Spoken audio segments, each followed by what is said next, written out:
ಮೂವರನ್ನ ಕೊಂದು ಯುವಕ ಸೂಸೈಡ್, ಹೊಸ್ತಿಲಲ್ಲೇ ಹೆಣ, ಅತ್ಯಂತ ಕ್ರೂರ ದೃಶ್ಯ, ಸಾವಿನ ಭೀಕರತೆ ಕಂಡು ಪೊಲೀಸರೇ ಶಾಕ್.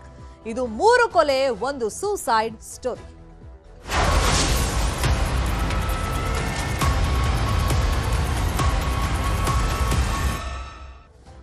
ಇಡೀ ಬೆಂಗಳೂರೇ ಬೆಚ್ಚಿ ಬೀಳುವಂತ ಘಟನೆ ನಡೆದಿದೆ. ಮೂವರನ್ನ ಕೊಂದು ಆತ್ಮಹತ್ಯೆಗೆ ಶರಣಾಗಿದ್ದಾನೆ ಯುವಕ. ಬೆಂಗಳೂರಿನ ಕಾಮಾಕ್ಷಿ ಪಾಳ್ಯದ ಗಣೇಶ ದೇಗುಲದ ಬಳಿಯಲ್ಲಿ ಘಟನೆ ನಡೆದಿದೆ. ತನ್ನ ತಾಯಿ, ಅಜ್ಜಿ, ಬಾವನನ್ನ ಕೊಂದು ಹಾಕಿದ್ದಾನೆ ಪ್ರಶಾಂತ್ ಅನ್ನೋ ಯುವಕ. ಬಳಿಕ ತಾನು ಆತ್ಮಹತ್ಯೆಗೆ ಶರಣಾಗಿದ್ದಾನೆ. ಮೇನ್ ಡೋರ್ ಬಳಿಯಲ್ಲೇ ಅಜ್ಜಿ ಹಾಗೇನೆ ಅಮ್ಮನನ್ನ ಮರ್ಡರ್ ಮಾಡಿದ್ದಾನೆ. ಇನ್ನು ರೂಮ್ನಲ್ಲಿ ಬಾವನನ್ನ ಕೊಲೆ ಮಾಡಿದ್ದಾನೆ ಪ್ರಶಾಂತ್. 3 ಮರ್ಡರ್ ಆದ್ಮೇಲೆ ತಾನು ತಪ್ಪಿಸ್ಕೊಳ್ಬೇಕು ಅಂತ ಹೇಳಿ ಪ್ರಯತ್ನವನ್ನ ಪಟ್ಟಿದ್ದಾನೆ. ಆ ಸಂದರ್ಭದಲ್ಲಿ ಈ ಯುವಕನನ್ನ ಲಾಕ್ ಮಾಡಿದ್ದಾರೆ ಸ್ಥಳೀಯರು. ಕೂಡಲೇ ಆರೋಪಿ ಪ್ರಶಾಂತ್ನನ್ನ ಒಂದು ರೂಮ್ನಲ್ಲಿ ಕೂಡ ಹಾಕಿದ್ದಾರೆ. ಆಗ ಆತನಿಗೆ ಗಾಬರಿ ಆಗಿದೆ ಅಂತ ಕಾಣಿಸುತ್ತೆ. ನೇಣಿಗೆ ಶರಣಾಗಿದ್ದಾನೆ ಪ್ರಶಾಂತ್. ಕೌಟುಂಬಿಕ ಕಲಹದಿಂದ ಈತ ಕೊಲೆ ಮಾಡಿರುವಂತ ಸಂಶಯ ಪ್ರಾಥಮಿಕವಾಗಿ ವ್ಯಕ್ತವಾಗ್ತಾ ಇದೆ. ಅದಾದ್ಮೇಲೆ ತಾನು ಆತ್ಮಹತ್ಯೆಯನ್ನ ಮಾಡ್ಕೊಂಡಿರಬಹುದು ಅಂತೇಳಿ ಸಂಶಯ ವ್ಯಕ್ತವಾಗಿದೆ. ಫಸ್ಟ್ ಕೊಲೆ ಮಾಡಿದ್ದಾನೆ, ಏನೋ ಫ್ಯಾಮಿಲಿ ವಿಷಯಕ್ಕೆ ಜಗಳ ಆಗಿದೆ. ಕೊಲೆ ಆದ್ಮೇಲೆ ಸಾರ್ವಜನಿಕರು ಅವನನ್ನು ಹಿಡಿದೊಂದು ರೂಮಲ್ಲಿ ಕೂಡ ಹಾಕಿದ ತಕ್ಷಣ ಆತ ಹೆದರಿ ಆತ್ಮಹತ್ಯೆಗೆ ಶರಣಾಗಿದ್ದಾನೆ ಅಂತ ಹೇಳಿ ಮೇಲ್ನೋಟಕ್ಕೆ ಮಾಹಿತಿ ಲಭ್ಯವಾಗಿದೆ. ಈ ತ್ರಿಬಲ್ ಮರ್ಡರ್ ನೋಡಿ ಪೊಲೀಸರೇ ಗಾಬರಿಗೊಳಗಾಗಿದ್ದಾರೆ. ಯಾಕಂದ್ರೆ ಹೊಸ್ತಿಲ ಭಾಗದಲ್ಲೇ ತನ್ನ ಅಜ್ಜಿ ಮತ್ತೆ ತಾಯಿಯನ್ನ ಈತ ಬರ್ಬರವಾಗಿ ಕೊಲೆ ಮಾಡಿ ಹಾಕಿದ್ದಾನೆ. ಈತ ಡ್ರೈವರ್ ಆಗಿ ಕೆಲಸ ಮಾಡ್ತಿದ್ದ ಅಂತೆಲ್ಲ ಮಾಹಿತಿ ಇದೆ. ಬಟ್ ಎಕ್ಸಾಕ್ಟ್ ಆಗಿ ಯಾವ ಕಾರಣಕ್ಕೆ ಈತ ಕೊಲೆ ಮಾಡಿದ್ದಾನೆ ಅನ್ನೋದು ಇನ್ನಷ್ಟೇ ಗೊತ್ತಾಗಬೇಕಾಗಿದೆ ಪೊಲೀಸರು ತನಿಖೆಯಿಂದ. ಆದರೆ ಮೇಲ್ನೋಟಕ್ಕೆ ಫ್ಯಾಮಿಲಿ ವಿಷಯವಾಗಿ ಏನೋ ಕಿರಿಕಾಗಿತ್ತು, ಕೌಟುಂಬಿಕ ಕಲಹ ನಡೀತಿತ್ತು. ಆ ಹಿನ್ನೆಲೆಯಲ್ಲಿ 3 ಜನರನ್ನ ಈತ ಕೊಲೆ ಮಾಡಿದ್ದಾನೆ ಅಂತ ಗೊತ್ತಾಗಿದೆ. 34 ವರ್ಷದ ಈ ಪ್ರಶಾಂತ್ ಡ್ರೈವರ್ ಆಗಿ ಕೆಲಸ ಮಾಡ್ತಾ ಇದ್ದ. ಪ್ರಶಾಂತ್ ಅಜ್ಜಿ ನಂಜಮ್ಮ ಅವರಿಗೆ 73 ವರ್ಷ ವಯಸ್ಸಾಗಿತ್ತಂತೆ. ಇವರು ಪೌರ ಕಾರ್ಮಿಕರ ಕೆಲಸ ಮಾಡ್ತಿದ್ರು ಅಂತ ಹೇಳಿ ಮಾಹಿತಿ ಇದೆ. ಇನ್ನು ಪ್ರಶಾಂತ್ ಅವ್ರ ತಾಯಿ ಮಂಗಳಮ್ಮ ಅವರನ್ನು ಕೂಡ ಈತ ಕೊಲೆ ಮಾಡಿದ್ದಾನೆ. ತಾಯಿಗೆ ಗಾರ್ಮೆಂಟ್ ನಲ್ಲಿ ಕೆಲಸ ಆಯಿತು. ಆರೋಪಿ ಬಾವ ಸತೀಶ್ಗೆ 50 ವರ್ಷ ವಯಸ್ಸಾಗಿತ್ತು. ಈತ ತನ್ನ ತಾಯಿ, ಅಜ್ಜಿ ಮತ್ತೆ ಬಾವನನ್ನ ಕೊಲೆ ಮಾಡಿದ. ಇಬ್ಬರನ್ನ ಹೊಸ್ತಿಲ ಹತ್ರ ಕೊಲೆ ಮಾಡಿದ್ರೆ, ಬಾವ ರೂಮ್ ನಲ್ಲಿದ್ರು ಮನೆ ಒಳಗೆ, ಅವ್ರನ್ನೂ ಕೂಡ ಈತ ಕೊಲೆ ಮಾಡಿದ್ದಾನೆ. ಅಂದ್ರೆ ಪೂರ್ವ ನಿಯೋಜಿತ ಆಗಿತ್ತ ಅಥವಾ ಆ ಕ್ಷಣದಲ್ಲಿ ಏನೋ ಒಂದು ವಿಷಯಕ್ಕೆ ಜಗಳಾಗಿ ಟ್ರಿಗರ್ ಆಗಿ ಆ ಸಂದರ್ಭದಲ್ಲಿ ಮಾಡಿರುವಂತ ಕೊಲೆನ ಈ ಬಗ್ಗೆ ಪೊಲೀಸರು ತನಿಖೆಯನ್ನ ಮಾಡಬೇಕು. ಯಾಕಂದ್ರೆ ಅದನ್ನ ಕೇಳೋದಕ್ಕೆ ಈಗ ಪ್ರಶಾಂತ್ ಜೀವಂತವಾಗಿಲ್ಲ. 3 ಜನರನ್ನ ಕೊಂದು ತಾನು ಕೂಡ ಆತ ಆತ್ಮಹತ್ಯೆಗೆ ಶರಣಾಗಿದ್ದಾನೆ. ಅವನು ಸತ್ತು ಹೋಗ್ಬಿಟ್ಟಿದ್ದಾನೆ. ಈಗ ಬರ್ಬರವಾಗಿ ಕೊಚ್ಚಿ ಮರ್ಡರ್ ಮಾಡಿರುವಂತ ಆರೋಪಿ ಪ್ರಶಾಂತ್ ಡ್ರೈವರ್ ಆಗಿ ಕೆಲಸ ಮಾಡ್ತಾ ಇದ್ದ. ಅವರ ಅಜ್ಜಿ ಪೌರ ಕಾರ್ಮಿಕರ ಕೆಲಸ ಮಾಡ್ತಾ ಇದ್ರು. ಇನ್ ತಾಯಿ ಗಾರ್ಮೆಂಟ್ ನಲ್ಲಿ ಕೆಲಸ ಮಾಡ್ತಾ ಇದ್ರು ಅನ್ನೋದು ಗೊತ್ತಾಗಿದೆ. ಇನ್ನು ಸ್ಥಳೀಯರು ಬೆಚ್ಚಿ ಬಿದ್ದಿದ್ದಾರೆ. ಸಂಬಂಧಿಕರ ಆಕ್ರಂದನ ಮುಗಿಲು ಮುಟ್ಟಿದೆ. ಅಂದ್ರೆ ಒಬ್ಬೊಬ್ರು ಒಂದೊಂದು ರೀತಿಯಲ್ಲಿ ಹೇಳಿಕೆಗಳನ್ನ ಕೊಡ್ತಾ ಇದ್ದಾರಂತೆ. ಅವ್ರಿಗೆ ಏನ್ ಮಾಹಿತಿ ಗೊತ್ತು ಈ ಫ್ಯಾಮಿಲಿ ವಿಷಯವಾಗಿ ಅದನ್ನ ಪೊಲೀಸರು ಮುಂದೆ ಹೇಳ್ತಾ ಇದ್ದಾರೆ.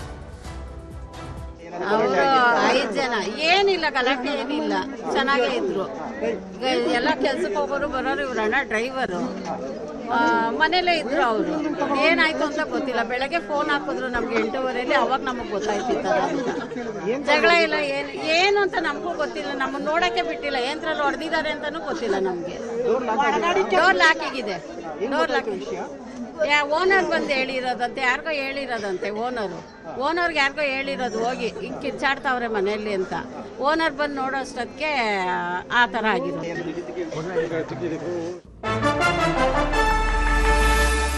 ಯಾವ ರೀತಿ ಆತ ಮರ್ಡರ್ ಮಾಡಿದಾನೆ ಅಂದ್ರೆ ಎಷ್ಟು ಭೀಕರವಾಗಿತ್ತು ಅಂದ್ರೆ, ಗುರುತು ಸಿಗದ ಹಾಗೆ ಆತ ಕೊಲೆ ಮಾಡಿದಾನೆ. ಅಜ್ಜಿಯನ್ನ ಕ್ರೂರವಾಗಿ ಕೊಲೆ ಮಾಡಿದಾನೆ. ಪಶ್ಚಿಮ ವಿಭಾಗ ಡಿಸಿಪಿ ಯತೀಶ್ ಅವರು ಈ ಬಗ್ಗೆ ಮಾಹಿತಿಯನ್ನ ಕೊಟ್ಟಿದ್ದಾರೆ.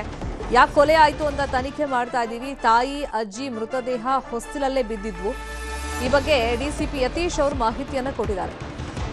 ಅಷ್ಟು ಕ್ರೂರವಾಗಿ ಭೀಕರವಾಗಿ ಕೊಲೆ ಮಾಡಕ್ ಕಾರಣ ಏನು ಅಂತ ಹೇಳಿ ಸಹಜವಾಗಿ ಈಗ ಸ್ಥಳೀಯರು ಚರ್ಚೆಯನ್ನ ಮಾಡ್ತಾ ಇದ್ದಾರೆ. ಆಗ್ಲೇ ಅವರು ಮಾತಾಡ್ತಾ ಹೇಳ್ತಾ ಇದ್ರು, ಗಲಾಟೆ ಅಂತೂ ಏನೂ ಇರಲಿಲ್ಲ, ಯಾಕೆ ಈ ರೀತಿ ಆತ ಮಾಡ್ದ ಅನ್ನೋದು ಕೂಡ ಗೊತ್ತಾಗ್ತಾ ಇಲ್ಲ ಅಂತ ಅವ್ರು ಹೇಳ್ತಾ ಇದ್ರು. ತಾಯಿ ಮತ್ತೆ ಅಜ್ಜಿ ಮೃತದೇಹ ಹೊಸ್ತಿಲಲ್ಲೇ ಬಿದ್ದಿತ್ತು. ಅಜ್ಜಿ ಗುರುತು ಸಿಗದ ರೀತಿಯಲ್ಲಿ ಅಷ್ಟು ಭೀಕರವಾಗಿ ಆತ ಕೊಲೆ ಮಾಡಿದ್ದ. ಕಾಮಾಕ್ಷಿಪಾಳ್ಯ ಪೊಲೀಸ್ ಠಾಣಾ ವ್ಯಾಪ್ತಿಯ ಕೊಟ್ಟಿಗೆಪಾಳ್ಯ ಎಂಬ ಒಂದು ಜಾಗದಲ್ಲಿ ಒಂದೇ ಮನೆಯಲ್ಲಿ ಸುಮಾರು ಒಂದು 4 ಸಾವಾಗಿದ್ದಾವೆ ಅಂಥೇಳಿ, ಅದರಲ್ಲಿ 3 ಕೊಲೆಗಳು ಮತ್ತು ಇನ್ನೊಂದು ಆತ್ಮಹತ್ಯೆ ಅನ್ನೋ ಒಂದು ಮಾಹಿತಿ ಆಧಾರದ ಮೇಲೆ ಪೊಲೀಸರು ಇಲ್ಲಿ ಬಂದು ಸ್ಥಳಕ್ಕೆ ಬಂದು ಪರಿಶೀಲಿಸಲಾಗಿ ಈ ಮನೆಯಲ್ಲಿ ಸುಮಾರು 5 ಜನ ವಾಸ ಇರ್ತಾರೆ. 5 ಜನರಲ್ಲಿ ತಂದೆ, ತಾಯಿ ಮತ್ತು ಒಂದು ಅಜ್ಜಿ ಮತ್ತು ಏನು ಈ ಮಾವ ಮತ್ತು ಮಗ ಇಷ್ಟು ಜನ ವಾಸ ಇರ್ತಾರೆ. ಈ ಮನೆಯ ಏನು ಯಜಮಾನರು ಚಿಕ್ಕಣ್ಣವ್ರು ಇದ್ದಾರೆ, ಅವ್ರು ಬೆಳಗ್ಗೆ 6 ಗಂಟೆಗೆ ಎದ್ದು ಕೆಲಸಕ್ಕೆ ಹೋಗಿರ್ತಾರೆ. ಮನೆಯಲ್ಲಿ ಆ ಸಮಯದಲ್ಲಿ ಆ ಚಿಕ್ಕಣ್ಣವ್ರ ಮಗ, ಅವರ ಹೆಂಡತಿ, ಅವರ ಬಾಮೈದ ಮತ್ತು ಅವರ ಅತ್ತೆ ಇರೋವಂಥದ್ದು.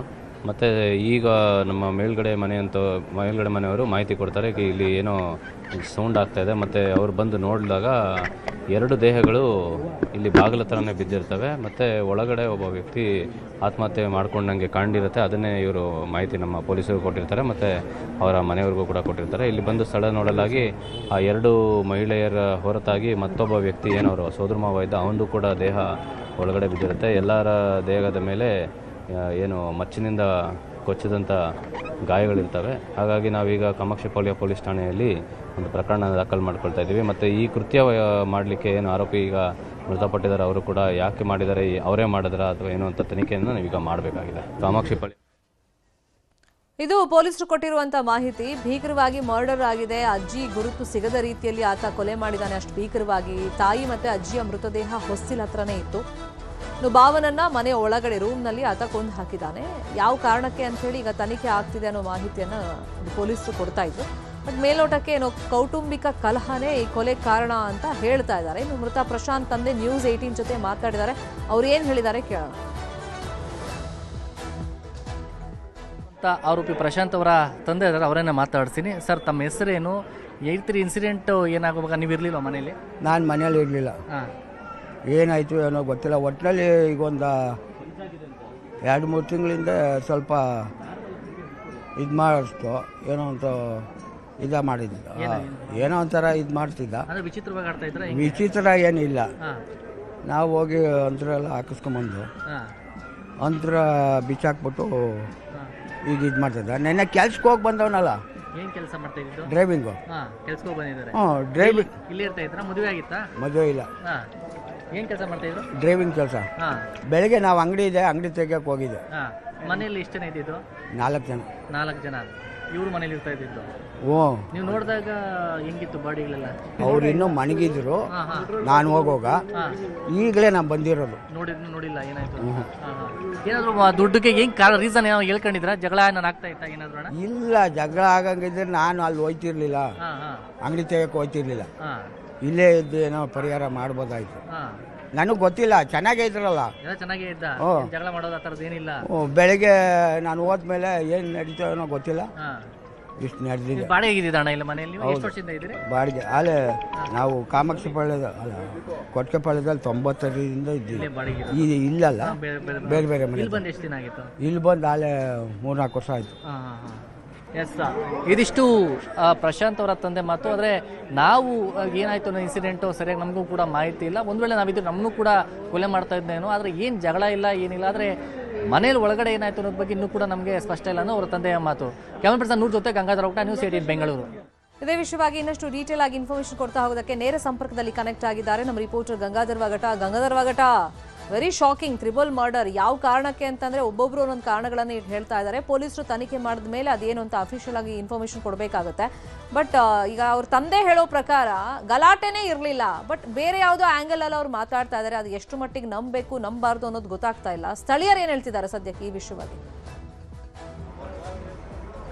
ಶ್ರೀಮಂತ, ಕೊಟ್ಟಿಗೆಪಾಳ್ಯದಲ್ಲಿ ನಡೆದಿರುವಂಥ ಈ ಒಂದು ದುರಂತ ಏನಿದೆ, ಆ ಒಂದು ವಿಚಾರಕ್ಕೆ ಸಂಬಂಧಪಟ್ಟಂತೆ ಅವರ ಫ್ಯಾಮಿಲಿಯವರು ಕೂಡ ತುಂಬ ಶಾಕಲ್ಲಿರುವಂಥದ್ದು.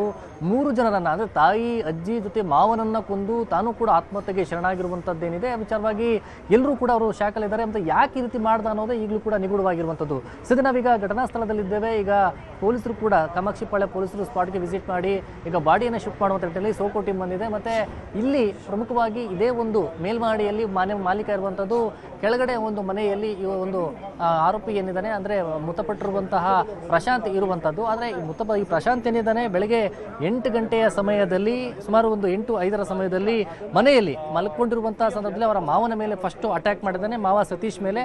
ಆದರೆ ಮಾವ ಅಲ್ಲಿ ಮಾವನ ಒಂದು ಎದೆ ಮೇಲೆ ಹೊಡೆದಂಥ ಸಂದರ್ಭದಲ್ಲಿ ಆಗ ಅವರ ತಾಯಿ ಮತ್ತು ಅಜ್ಜಿ ಇಬ್ಬರು ಕೂಡ ಅಡ್ಡ ಬಂದಿದ್ದಾರೆ. ಆಗ ಮನೆಯ ಹೊಸ್ತಿಲ ಮೇಲೆಯೇ ಅವರ ಅಜ್ಜಿಯನ್ನು ಅತ್ಯಂತ ಕ್ರೂರವಾಗಿ, ಬೀಭತ್ಸವಾಗಿ, ತಲೆ ಗುರುತು ಸಿಗದ ರೀತಿಯಲ್ಲಿ ಮುಖವನ್ನು ಜಜ್ಜಿ ಕೊಲೆಯನ್ನು ಮಾಡಿರುವಂಥದ್ದು. ಆ ಬಳಿಕ ಅವರ ತಾಯಿಯ ಕುತ್ತಿಗೆ ಭಾಗದಲ್ಲಿ ಮೊಚ್ಚನ್ನು ಹಾಕಿದ್ದಾನೆ. ಅವರ ತಾಯಿ ಮತ್ತೆ ತಲೆ ಭಾಗ ಮತ್ತೆ ಎದೆ ಭಾಗದಲ್ಲಿ ಹಾಕಿರುವಂಥದ್ದು. ಈ ನಿಟ್ಟಿನಲ್ಲಿ 3 ತೀವ್ರ ರಕ್ತಸ್ರಾವದಿಂದ ಸ್ಪಾಟ್ ಅಲ್ಲಿ ಆತ ಅವರು ಮೃತಪಟ್ಟಿರುವಂಥದ್ದು. ಆ ಬಳಿಕ ಮನೆ ಮೇಲಿರುವಂತಹ ಮಾಲೀಕ ಏನಾನೆ ಆತ ಸೌಂಡ್ ಏನೋ ಬರ್ತಾ ಇದೆ ಅನ್ನೋ ಕಾರಣಕ್ಕೆ ಆತ ಕೆಳಗಡೆ ಓಡಿ ಬಂದಿದ್ದಾನೆ. ಆ ಕ್ಷಣದಲ್ಲಿ ಈತ ಮುಚ್ಚಿಡ್ಕೊಂಡು ಓಡಬೇಕು ಅನ್ನೋ ನಿಟ್ಟಿನಲ್ಲಿ ಕೂಡಲೇ ಆತನನ್ನ ಹಿಡ್ಕೊಂಡಿದ್ದಾನೆ. ಮತ್ತೆ ಸ್ಥಳೀಯರೆಲ್ಲ ಕೂಡ ಕೂಗಾಡ್ಕೊಂಡು ಅಲ್ಲಿ ಹಿಡ್ಕೊಂಡು ಆತನನ್ನ ಒಳಗಡೆ ಹಾಕಿದ್ದಾರೆ. ಆ ಸಂದರ್ಭದಲ್ಲಿ ಆತ ಭಯಗೊಂಡು ಪೊಲೀಸರನ್ನ ಕರೆಸ್ತೀವಿ ಅಂತ ಹೇಳಿದಕ್ಕೆ ಭಯಗೊಂಡು ಆತನನ್ನ ಆಸ್ಪತ್ರೆಗೆ ಅಂದ್ರೆ ಆತ ಆ ಒಂದು ಮನೆಯಲ್ಲಿ ವೇಲಿಂದ ಬಿಗಿದುಕೊಂಡು ಆತ್ಮಹತ್ಯೆಯನ್ನ ಮಾಡ್ಕೊಂಡಿರುವಂಥದ್ದು. ಸದ್ಯ ಇಲ್ಲಿ ನೋಡ್ಬೋದು ಸುತ್ತಮುತ್ತ ಎಲ್ಲರೂ ಕೂಡ ಬಂದು ಶಾಕ್ ಆಗಿರುವ ಅಂದ್ರೆ ಪೊಲೀಸರು ಎಲ್ಲರೂ ಕೂಡ ತಮ್ಮ ಸುಪರ್ದಿಗೆ ತೆಗೆದುಕೊಂಡಿರೋ ಜಾಗವನ್ನ ಜನ ಎಲ್ಲರೂ ಕೂಡ ತುಂಬ ಶಾಕಲ್ಲಿದ್ದಾರೆ. ಯಾಕೆ ಈ ರೀತಿ ಆಗಿದೆ ಮತ್ತು ಯಾರು ಈ ಒಂದು ಘಟನೆ ಇದೇ ಮೊದಲ ಬಾರಿಗೆ ಈ ಥರ ತಮ್ಮ ಏರಿಯಾದಲ್ಲಿ ಆಗಿರುವಂಥದ್ದು ಅನ್ನೋದ್ರ ಬಗ್ಗೆ ತುಂಬ ಆತಂಕದಲ್ಲಿರುವಂಥದ್ದು. ಜೊತೆ ಅವರ ತಂದೆ ಒಂದು ಸ್ಟೇಟ್ಮೆಂಟನ್ನು ಪಡ್ಕೊಂಡಿರುವಂಥದ್ದು. ನ್ಯೂಸ್ 18 ಕನ್ನಡ ಜೊತೆ ಅವರ ತಂದೆ ಚಿಕ್ಕಣ್ಣ ಮಾತನಾಡುವಾಗ ಯಾವುದೇ ಜಗಳ ಇರಲಿಲ್ಲ, ಆದರೆ ಮನೆಯಲ್ಲಿ ಕಳೆದ 3 ತಿಂಗಳ ಹಿಂದೆ ಒಂದು ಸ್ವಲ್ಪ ವಿಚಿತ್ರವಾಗಿ ಆತ ವರ್ತನೆ ಮಾಡ್ತಾ ಇದ್ದ. ಅದಕ್ಕೆ ಹೀಗಾಗಿ ಆತನಿಗೆ ಚಿಕಿತ್ಸೆಯನ್ನು ಕೂಡ ಎಲ್ಲ ಕೊಡಿಸ್ಲಾಗ್ತಾ ಇತ್ತು. ಈ ರೀತಿಯಾಗಿ ಜಗಳ ಆಗುವಂಥದ್ದಾಗಿರ್ಬೋದು ಅಥವಾ ಆತ ಏನಾದರೂ ಸಮಸ್ಯೆ ಇತ್ತು, ದುಡ್ಡು ವಿಚಾರ ಏನು ಅನ್ನೋದು ಏನೂ ಇರಲಿಲ್ಲ ಅಂತ ಹೇಳ್ತಿದ್ದಾರೆ. ಆದರೆ ನಿಖರವಾಗಿ ಅವರು ಸ್ಪಷ್ಟವಾಗಿ ಏನಾಯಿತು ಅನ್ನೋದ್ರ ಬಗ್ಗೆ ಇನ್ನಷ್ಟು ಒಂದು ಆತಂಕ ಏನು ಅವರು ತುಂಬ ಒಂದು ಕಣ್ಣೀರನ್ನು ಹಾಕ್ತಾ ಇರುವಂಥದ್ದು ನೀವು ನೋಡ್ತಾ ಇದ್ದೀರಿ. ಅವರ ಇಬ್ಬರು ತಂಗಿಯರು, ಪ್ರಶಾಂತ್ ಅವರ ಇಬ್ಬರು ತಂಗಿಯರು ಕೂಡ ಆಗಿರುವಂಥದ್ದು. ಇವರಿಬ್ಬರಿಗೂ ಕೂಡ ಮದುವೆಯನ್ನು ಮಾಡಲಾಗಿದೆ. ಇಬ್ಬರು ಬೇರೆ ಕಡೆ ಇರುವಂಥದ್ದು. ಪ್ರಶಾಂತ್ ಮಾತ್ರ ಇಲ್ಲಿದ್ದ. ಮತ್ತು ಅವರ ಮಾವನ ಜೊತೆ ಆಗ ಡ್ರೈವಿಂಗ್ ಕೆಲಸ ಮಾಡುವಂಥದ್ದು. ಅವರ ತಾಯಿ ಮಂಗಳಮ್ಮ ಏನಿದ್ದಾರೆ ಅವರು ಗಾರ್ಮೆಂಟ್ಸಲ್ಲಿ ಕೆಲಸ ಮಾಡ್ತಾಯಿದ್ರು. ಅವರ ಅಜ್ಜಿ ಪೌರ ಕಾರ್ಮಿಕೆಯಾಗಿ ಕೆಲಸ ಮಾಡ್ತಾ ಇರುವಂಥದ್ದು. ಸತೀಶ್ ಪ್ಲಂಬರಿಂಗ್ ಕೆಲಸ ಮಾಡ್ತಾ ಇದ್ದ, ಮದುವೆ ಆಗಿರಲಿಲ್ಲ. ಆದರೆ ಇವನು ಡ್ರೈವಿಂಗ್ ಕೆಲಸ ಮಾಡಿಕೊಂಡು ಈ ರೀತಿಯಾಗಿ ಕೃತ್ಯ ಮಾಡಿರುವಂಥದ್ದು ಸ್ಥಳೀಯರನ್ನು ಬೆಚ್ಚಿ ಬೀಳಿಸಿರುವಂಥದ್ದು. ಸದ್ಯ ಕಾಮಾಕ್ಷಿಪಾಳ್ಯ ಠಾಣೆಯಲ್ಲಿ ಅವರ ತಂದೆಯಿಂದ ಕಂಪ್ಲೇಂಟನ್ನು ಪಡ್ಕೊಂಡಿದ್ದಾರೆ. ಮತ್ತು ಈ ರೀತಿ ವಿಚಿತ್ರವಾಗಿ ಆಡ್ತಾ ಇದ್ದ ಅನ್ನೋದು ಅದನ್ನು ಹೊರತುಪಡಿಸಿದರೆ ಮಾನಸಿಕ ಸ್ಥಿತಿ ಸರಿಲಿಲ್ಲ ಅಂತ ಹೇಳಲಾಗ್ತಾ ಇದೆ. ಈ ನಿಟ್ಟಿನಲ್ಲಿ ಒಬ್ಬೊಬ್ಬರು ಒಂದೊಂದು ಅಸ್ಪಷ್ಟವಾಗಿ ಹೇಳಿಕೆ ಅಂದರೆ ಅವರ ಮಗಳು ಅವರು ಅಂದರೆ ಅವರ ತಂಗಿ ಏನಿದ್ದಾಳೆ ಅಂದರೆ ಆರೋಪಿಯ ತಂಗಿ ಏನಿದ್ದಾರೆ ಅವರು ಒಂದು ಥರ ಸ್ಟೇಟ್ಮೆಂಟನ್ನು ಕೊಟ್ಟರೆ ಅವರ ತಂದೆ ಒಂಥರ ಸ್ಟೇಟ್ಮೆಂಟನ್ನು ಕೊಡ್ತಾರೆ. ಹೀಗಾಗಿ ಅವರ ಕುಟುಂಬಸ್ಥರಲ್ಲಿ ಸ್ವಲ್ಪ ಅಸ್ಪಷ್ಟವಾದಂಥ ಸ್ಟೇಟ್ಮೆಂಟ್ ಇರೋ ಹಿನ್ನೆಲೆಯಲ್ಲಿ ಈ ಬಗ್ಗೆ ಆ ಒಂದು ತನಿಖೆಯನ್ನು ನಡೆಸ್ತಾರೆ. ತನಿಖೆ ಬಳಿಕ ಈ ಒಂದು ಘಟನೆಗೆ ಕಾರಣ ಏನು ಅನ್ನೋದ್ರ ಬಗ್ಗೆ ನಿಖರವಾಗಿ ಗೊತ್ತಾಗಲಿದೆ. ಶರ್ಮಿತಾ ಶೆಟ್ಟಿ. Thank you Gangadhar.